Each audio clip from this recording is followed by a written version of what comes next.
વિદ્યાર્થી મિત્રો મજામાં ને?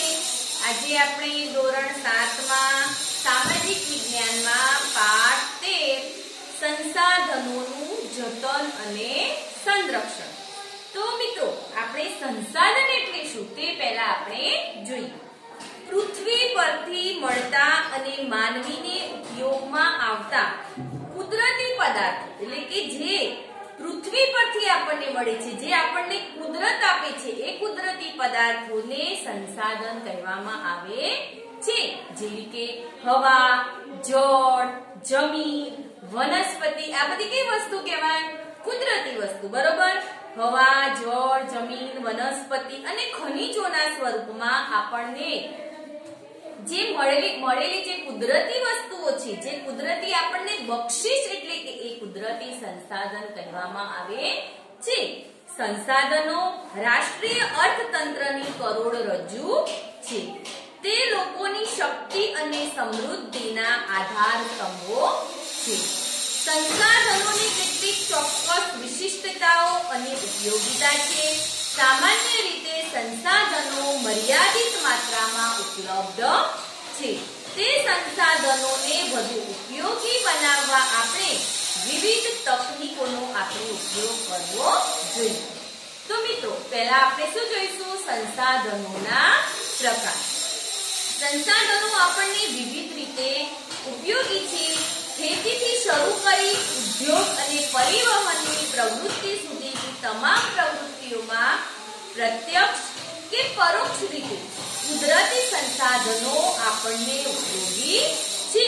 બરોબર? ખોરાક તરીકે, પછી જમીન આપણને શું આપે? વનસ્પતિમાંથી પ્રાપ્ત થતી વિવિધ સામગ્રી, બરોબર? ઈંધણ અને ઉર્જા તરીકે સંસાધનો ઉપયોગી છે.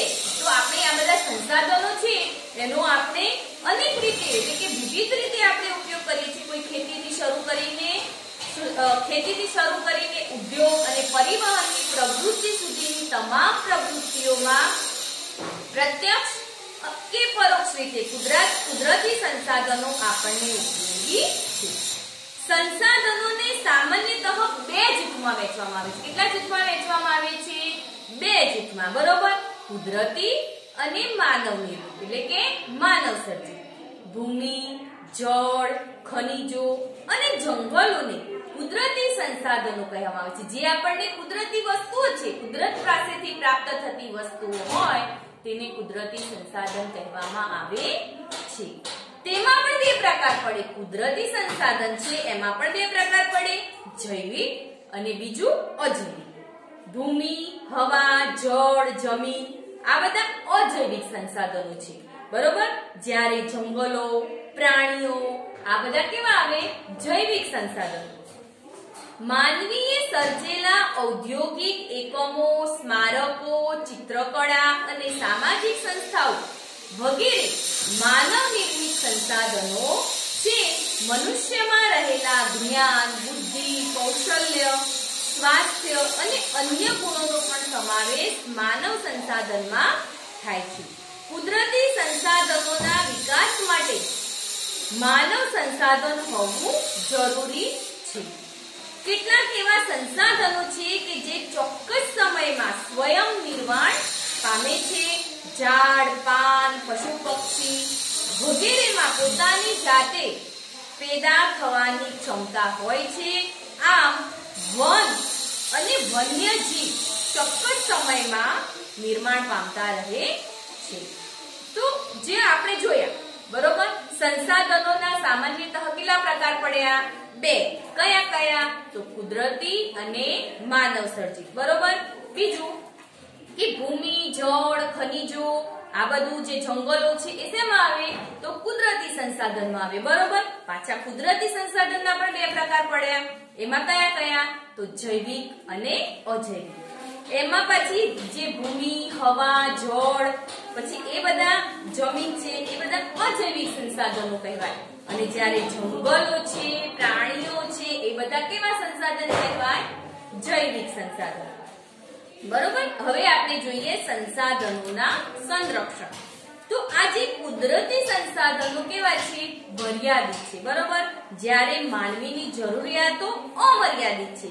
છેલ્લા કેટલાક વર્ષોથી તકનીકી ક્ષેત્રે થયેલા અસાધારણ વિકાસ અને વસ્તી વિસ્ફોટથી સંસાધનોનો ઉપયોગ ખૂબ વધી ગયો છે. આ પરિસ્થિતિ વિશે ગંભીરતાથી નહીં વિચારીએ તો આપણને એના માઠા પરિણામો એટલે કે ખરાબ પરિણામો આપણે ભોગવવા પડશે.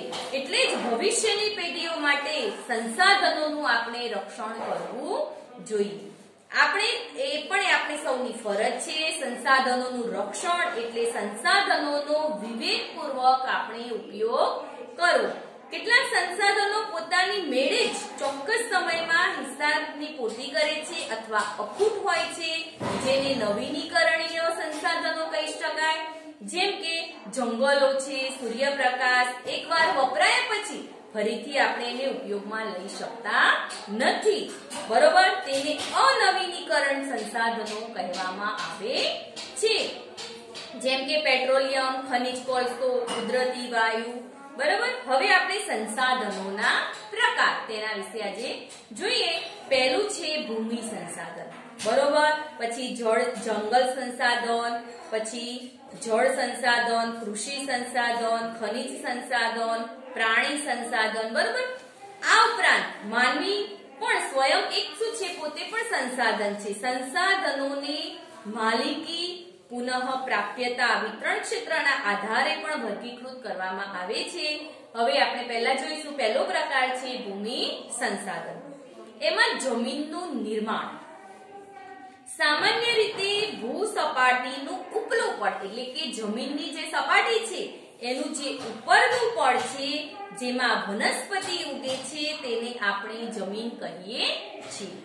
જમીન પૃથ્વીના પોપડા પરના અનેકવિધ કણોથી બનેલું એક પાતળું પડ છે. ખડકોના નાના નાના અથવા મોટા પણ ટુકડા, કાંકરા, પછી માટીની રજ એટલે કે રજકણ હોય, રેત હોય, બરોબર, જે અજૈવિક છે તેને રેગોલિત કહેવામાં આવે છે. શું કહેવામાં આવે છે? રેગોલિત કહે છે. જેમાં જૈવિક દ્રવ્યો જેવા કે કયા તો હવા અને પાણી ભળતા જમીન બને છે. અને ખેતીના સંદર્ભમાં કોઈ પણ દેશોનો આર્થિક વિકાસ તે દેશની જમીનની ગુણવત્તા અને પ્રકાર પર આધાર રાખે છે, બરોબર. તમારે એમ પૂછાય કે જમીન કોને કહેવાય? તો સામાન્ય રીતે જે પૃથ્વીની સપાટી પરનું ઉપરનું પડ હોય જેના ઉપર આપણે વનસ્પતિ એટલે કે ખેતી કરી શકીએ છીએ તેને આપણે શું કહીએ છીએ? જમીન કહીએ છીએ, બરોબર. આને જે આ પૃથ્વીના ઉપરના જમીનના ઉપરનું જે પોપડાનું પડ છે એ અનેક કણોનું બનેલું છે. એમાં શું જોવા મળે છે? તો નાના મોટા પથ્થરના ટુકડા હોય, પછી કાંકરા હોય, માટીની રજ એટલે કે રજકણ હોય. આ બધા અજૈવિક છે જેને રેગોલિત કહેવામાં આવે છે. આ તમારી પરીક્ષામાં 1 માર્કમાં પૂછાઈ શકે છે, બરોબર. હવે જોઈએ આપણે જમીનના પ્રકાર. તો ભારતીય કૃષિ સંસાધન પરિષદ તેને ICAR દ્વારા ભારતની જમીનને કુલ 8 પ્રકારમાં વહેંચવામાં આવે છે. કેટલા પ્રકારમાં? તો 8 પ્રકારમાં. કયા કયા? તો પહેલો છે કાંપની જમીન, બીજું રાતી જમીન અથવા એને લાલ જમીન પણ કહી શકાય, ત્રીજું કાળી જમીન, ચોથું લેટેરાઇટ જમીન, પાંચમું રણ પ્રકારની જમીન, છઠ્ઠું પર્વતીય જમીન અને 7 જંગલ પ્રકારની જમીન અને 8મો પ્રકાર છે દલદલ પ્રકારની જમીન. આમ જમીનના કુલ કેટલા પ્રકાર? 8 પ્રકાર પડે છે, બરોબર. હવે આ જે જમીન છે તે જમીનનું ધોવાણ અને તેનું સંરક્ષણ તેના વિશે જોઈએ. તો જમીનનું ધોવાણ ગતિશીલ પાણી કે હવા દ્વારા. તમે જોજો એકદમ ગતિશીલ પાણી એટલે કે જોરદાર પાણીનો પ્રવાહ વહી જાય તો તમે જોજો માટીની રજકણ એટલે કે માટી ધોવાઈ જતી તમે જોવા મળે છે. એનાથી શું થાય? જમીનનું ધોવાણ થતું જોવા મળે છે, બરોબર. હવા દ્વારા પણ જો એકદમ પવન જોરદાર ફૂંકાય તો પણ શું થાય? જમીનનું ધોવાણ થાય છે. જે જમીનના ઉપલા કણોનું ઝડપથી કુદરતી બળો દ્વારા અન્યત્ર એટલે કે એક સ્થળેથી બીજા સ્થળે શું થાય છે? એનું સ્થળાંતર થઈ જાય છે, બરોબર. તેને જમીનનું ધોવાણ કહેવામાં આવે છે. આ તમારો પ્રશ્ન પૂછાય જમીનનું ધોવાણ કોને કહે છે? તો જમીનનું ઉપલા પડનું એટલે કે જે આ પૃથ્વી છે આપણી જમીન છે એનું જે ઉપરનું પડ છે એમાં જે માટીના કણો છે, બરોબર, એકદમ કુદરતી બળો દ્વારા એટલે કે પાણીના પ્રવાહ દ્વારા અથવા એકદમ જોરથી પવન ફૂંકાય એના દ્વારા જે રજકણ હોય, જે માટી હોય એ ઉડીને બીજી જગ્યાએ એનું સ્થળાંતર થાય તે જમીનનું ધોવાણ કહેવાય. આવું થવાથી શું થાય? જમીન ખેતીની ઉપજમાં ઘટાડો થાય, એટલે કે જે ખેતીનું ઉત્પાદન થતું હોય એમાં શું થઈ જાય? ઘટાડો થાય. ખેતી બરોબર થાય નહીં. એટલે આપણે આ જમીનનું ધોવાણ અટકાવવું જોઈએ. આ જમીનનું ધોવાણ અટકાવવાના ઉપાયો તો આપણે જોઈએ તો પડતર જમીનોમાં વૃક્ષોનું વાવેતર કરવું. એટલે કે પડતર જમીન એટલે કે જે જગ્યાએ ખેતી ના થતી હોય એવી પડતર જમીન હોય ત્યાં આપણે શું કરવું જોઈએ? વૃક્ષો ઉગાડવા જોઈએ. બરોબર. જ્યાં ઢોળાવાળી જમીન હોય ત્યાં પગથિયા પદ્ધતિવાળી ખેતી કરવી જોઈએ. બરોબર. પછી આડબંધ બાંધવા જોઈએ. જમીન પર ચરાણ પ્રવૃત્તિઓને નિયંત્રણમાં લેવી જોઈએ. બરોબર. હવે આપણે જોઈએ ભૂમિ સંરક્ષણ. ભૂમિ સંરક્ષણ એટલે જમીનનું ધોવાણ રોકીને જમીનની ગુણવત્તા જાળવવી. આપણે શું કરવું? જે જગ્યાએ ધોવાણ થતું હોય તે આપણે અટકાવવું જોઈએ અને તેની ગુણવત્તા જાળવવાના પ્રયત્ન કરવા જોઈએ. નદીના કોતરો અને પહાડી ઢોળાવો પર શું કરવા જોઈએ? આપણે વૃક્ષો ઉગાડવા જોઈએ. પછી રણની નજીકના ક્ષેત્રોમાં વાતા પવનોને રોકવા વૃક્ષોની હારમાળા એટલે કે લાઈનસર બધા વૃક્ષો ઉગાડવા જોઈએ. બરોબર. રણની આજુબાજુમાં કેવો પવન ફૂંકાતો હોય એટલે પવન કેમ રોકાય? તો વૃક્ષો રોકાઈ જાય. એટલે કે વૃક્ષો આડબંધ વૃક્ષોની હારમાળા હોય તો ત્યાં શું થાય? પવન રોકાય. અનિયંત્રિત ચરાણને અટકાવવું જોઈએ. ફળદ્રુપતા ગુમાવી બેઠેલી જમીન હોય જે જગ્યાએ એટલે કે જે જમીન ખરાબ થઈ ગઈ હોય બરોબર એ જમીનમાં આપણે ફરીથી ત્યાં સેન્દ્રિય ખાતરનું એટલે કે સેન્દ્રિય પદાર્થનું ઉમેરણ કરવું જોઈએ. એટલે કે ત્યાં શું કરવું જોઈએ? એ ખાતર નાખવાથી એ જમીનની ફળદ્રુપતા વધારવી જોઈએ. આમાં સૌએ સાથે મળીને સહકાર એટલે કે સહિયારા પ્રયાસથી આપણે પ્રયત્ન કરવો જોઈએ. અહીંયા આપણે હવે જોઈએ જળ સંસાધન.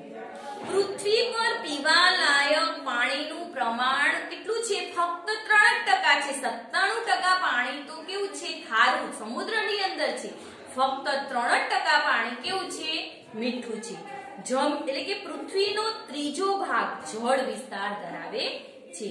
પાણી કુદરત થકી મળેલી અનમોલ ભેટ છે. આપણને આ કુદરતની અનમોલ એટલે કે કિંમતી આપણને આ ભેટ મળી છે. તે જળ એ જીવનની પ્રાથમિક માનવીની રોજબરોજની પ્રવૃત્તિઓ તેમજ ઉદ્યોગો અને ખેતી માટે જળ ખૂબ જ ઉપયોગી બને છે. જળ સંસાધનોમાં શું આવે જો મિત્રો? તો મહાસાગરો, ઉપસાગરો, નદીઓ, સરોવરો, ભૂમિગત જળ એટલે કે પૃથ્વીની અંદર જે ભૂગર્ભ જળ પૃથ્વીની અંદર જે પાણી રોકાયેલું છે તેની ભૂમિગત જળ કહેવામાં આવે છે વગેરેનો સમાવેશ થાય છે. પૃથ્વી પર જળ સંસાધનોના મુખ્ય એટલે કે એનો મુખ્ય સ્ત્રોત કયો? તો વરસાદ આવે તો જ આ પાણી આપણને મળે. નદીમાં પાણી આવે, સમુદ્રમાં પણ પાણી થાય. એનો એટલે કે પૃથ્વી પરના જે આ જળ સંસાધનો છે એનો મુખ્ય સ્ત્રોત કયો? તો વરસાદ. બધા જ સ્ત્રોત વરસાદ ઉપર આધારી છે. પુષ્ટિય જળ સ્ત્રોતોમાં નદી, સરોવર, તળાવ, ઝરણા વગેરેનો સમાવેશ થાય છે. તેમાં પણ મુખ્ય સ્ત્રોત નદી ગણાય. હવે જળતંગી. પાણી કુદરત થકી મળેલી અનમોલ ભેટ છે. એટલે કે આપણને આ પાણી છે કુદરતની અનમોલ ભેટ છે તેનો આપણે એટલે કે કરકસરપૂર્વક આપણે ઉપયોગ કરવો જોઈએ. વધતી જતી વસ્તી માટે અનાજની માંગ, વધતી માંગ, રોકડિયા પાકો ઉગાડવા, પછી શહેરીકરણ અને ઊંચા જીવન ધોરણના પરિણામે પાણીની માંગ નિરંતર વધતી જાય છે. તમે જુઓ એટલે કે આ પાણી આપણને કુદરતી બક્ષિસ છે. જો આ વધતી જતી વસ્તીની અંદર જો તમે અનાજની પણ વધતી માંગ થાય એટલે કે અનાજનો પણ વધારે પડતો ઉપયોગ થાય. પછી રોકડિયા પાકો ઉગાવવામાં આવે તો પણ પાણીની જરૂર પડે. પછી શહેરીકરણ અને ઊંચા જીવન ધોરણના પરિણામે પણ પાણીની માંગ તમે જોજો નિરંતર વધતી જાય છે.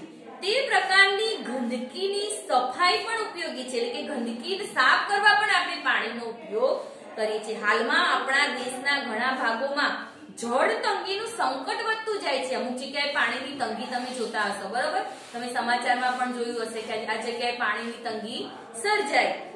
પછી પેયજળની અછત જોવા મળે છે. વર્તમાન સમયમાં ભૂમિગત જળને ટ્યુબવેલ દ્વારા બહાર કાઢતા ભૂમિગત જળ સ્તર નીચું ગયું છે. આજે દેશમાં પાણીની ઘટતી ઉપલબ્ધતા અને વધતી જતી અછત જેવી ગંભીર સમસ્યાઓનો સામનો કરવો પડી રહ્યો છે. આ જળ સંસાધનોની આપણે જાળવણી કરવી જોઈએ અને તેનું આપણે વ્યવસ્થાપન સારી રીતે કરવું જોઈએ.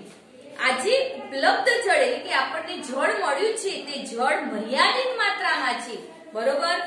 પ્રદૂષિત જળની ખૂબ જ મોટી સમસ્યા છે, જેથી પાણીનો આપણે વિવેકપૂર્વક ઉપયોગ કરવો જોઈએ અને તેની જાળવણી કરવાના ઉપાયો હાથ ધરવાની આવશ્યકતા છે. જળ એ આપણી સહિયારી સંપદા છે, બરોબર. બધાની સહિયારી મિલકત છે. જળ સંરક્ષણ માટે સામાન્ય ઉપાયો જેવા કે આપણે શું કરવું જોઈએ? વધુમાં વધુ જળાશયોનું નિર્માણ કરવું જોઈએ, બરોબર. બીજું કે ભૂમિગત જળને ઉપર લાવવાના પ્રયત્નો કરવા જોઈએ. નદીના જે પાણી છે એ રોકી જળ સંચય કરવાની આપણને જરૂરિયાત છે. વરસાદ જળને રોકી એકઠું કરવાના ઉપાયો પણ આપણે કરવા જોઈએ, જેમ કે બંધારા તૈયાર કરવા એટલે કે આળબંધ બાંધવું, બરોબર. પછી કુવા બનાવવા, ખેત તલાવડી વગેરેનું આપણે શું કરવું જોઈએ? નિર્માણ કરવું જોઈએ. આ સિવાય લોક જાગૃતિ લાવી જળ સંરક્ષણમાં લોક ભાગીદારી વધારવી. બાગ બગીચા બનાવવા, શૌચાલયોમાં વપરાતા પાણીનો પણ આપણે શું કરવું જોઈએ? કરકસર પૂર્વક ઉપયોગ કરવો જોઈએ. જળાશયો, નદીઓને પ્રદૂષણથી બચાવવા ભૂમિગત જળનો ઉપયોગ કરતા એકમો પર દેખરેખ રાખવી જોઈએ. તો જો મિત્રો, આજે આપણે જોયું તો આજે આપણને પાણી પ્રાપ્ત થયું છે, જળ પ્રાપ્ત થયું છે, કેવું છે? મર્યાદિત માત્રામાં જ છે, બરોબર. એનો આપણે કરકસર પૂર્વક આપણે ઉપયોગ કરવો જોઈએ, બરોબર. અને જે પાણી છે એની જાળવણી કરવા માટેના પણ આપણે ઉપાયો હાથ ધરવા જોઈએ, બરોબર. તેમજ આપણે શું કરવું જોઈએ? વધુમાં વધુ જળાશયોનું નિર્માણ કરવું જોઈએ. પછી ભૂમિગત જળ છે એને ઉપર લાવવાના આપણે પ્રયત્નો કરવા જોઈએ. તેમજ નદીઓના પાણી પર આળબંધ બાંધીને પણ આપણે પાણીનો સંગ્રહ કરી શકીએ છીએ. તેમજ બાગ બગીચાઓમાં, શૌચાલયોમાં, બરોબર, એ પાણીનો જે વધારે પડતો ઉપયોગ થતો હોય ત્યાં પણ તે જગ્યાએ કરકસર પૂર્વક આપણે ઉપયોગ કરવો જોઈએ. પછી જળાશયો, નદીઓને જે પ્રદૂષણથી બચાવવા માટેના પણ આપણે પ્રયત્નો કરવા જોઈએ. હવે ખનિજ સંસાધન. તો વર્ષો પહેલા માનવી શિકાર માટે શું કરતો? પથ્થરમાંથી બનાવેલા ઓજારોનો ઉપયોગ કરતો. વર્ષો પહેલા એટલે કે જ્યારે પ્રાચીન સમયમાં, પહેલાના સમયમાં માનવી શું કરતો? જ્યારે આદિમાનવ શું કરતા? તો જ્યારે શિકારી એટલે કે જ્યારે જંગલી પ્રાણીઓનો સામનો કરવા માટે પથ્થરના ઓજારોનો ઉપયોગ કરતો. એટલે કે માનવીનો ખનિજ સાથેનો સંબંધ છે તો જૂનો અને ગાઢ છે, એટલે કે પહેલાથી છે, બરોબર. માનવ સંસ્કૃતિમાં માનવ વિકાસના તબક્કા ખનિજોના નામ પરથી ઓળખાય છે. એટલે કે જેમ કે જો પાષાણયુગ એટલે કે પથ્થરયુગ, પહેલાના સમયમાં ઓજારો શેના બનાવવામાં આવતા? તો પથ્થરના બનાવવામાં આવતા. પાષાણયુગ એટલે કે એ જે પહેલાના સમય ખનિજોના નામ પરથી પણ એના નામ ઓળખાય છે. પાષાણયુગ, તામ્રયુગ એટલે કે તાંબાના પતરાનો પણ એ વખતે ઉપયોગ થતો. પછી કાંસ્યયુગ, પછી લોહયુગ અને વર્તમાન સમયને આપણે અણુયુગ કહીએ છીએ. ઔદ્યોગિક ક્રાંતિ પછી ખનિજનું જે મહત્વ છે અનેક ગણું વધી ગયું છે, બરોબર. ભારત પાસે પૂરતા પ્રમાણમાં ખનિજ સંપત્તિ હોવાથી વિશ્વના દેશો સાથે કદમ મિલાવવા આગળ વધી રહ્યું છે. આપણા ભારત દેશમાં પણ પૂરતા પ્રમાણમાં ખનિજો મળી રહ્યા છે, એટલે આપણો દેશ પણ વિશ્વના બીજા દેશો સાથે હરણફાળ કરી રહ્યો છે અને એકબીજા દેશો સાથે કદમ મિલાવી રહ્યો છે. હવે આ જે ખનિજો આપણને કુદરત પાસેથી પ્રાપ્ત થઈ છે તો આપણે પણ એનું જતન કરવું જોઈએ, તેનું રક્ષણ કરવું જોઈએ, બરોબર. ઔદ્યોગિક ક્રાંતિ પછી તકનીકી વિકાસ અને વધતી જતી જે વસ્તી છે એ વસ્તીની માંગને કારણે આ કુદરતી સંસાધનોનો ઉપભોગ ચરમસીમાએ પહોંચ્યો છે, જેથી કેટલાક ખનિજો તો ખૂટી જવાનો પણ ભય ઉભો થયો છે કે ખલાસ થઈ જશે આ બધા ખનિજો તો પછી શું, બરોબર. ખનિજ સંપત્તિનો આજે ખૂબ જ મોટા પ્રમાણમાં ઉપયોગ થવા લાગ્યો છે, જેમ કે પેટ્રોલિયમ પદાર્થો જેવા કે ખૂટી જવાના આરે આવીને ઊભા છે. જેમ ખનિજ સંસાધનો ખૂબ જ કરકસરભર્યો ઉપયોગ કરવો જોઈએ, તેનું સંરક્ષણ પણ એક પ્રકારની બચત જ છે તેની આપણે શું કરવું જોઈએ? ખૂબ જ એટલે કે વિવેકપૂર્વક આપણે ખનિજોનો પણ ઉપયોગ કરવો જોઈએ. ખૂટી પડવાના આરે આવેલા ખનિજોનો વિકલ્પ શોધાય એ પણ જરૂરી છે. શક્ય હોય ત્યાં સુધી ખનિજોનો પુનઃ ઉપયોગ થઈ શકે તેવી પ્રક્રિયા આપણે કરવી જોઈએ. હવે આપણે વન અને વન્ય જીવન સંસાધન વિશે આપણે આગળના વિડીયોમાં જોઈશું.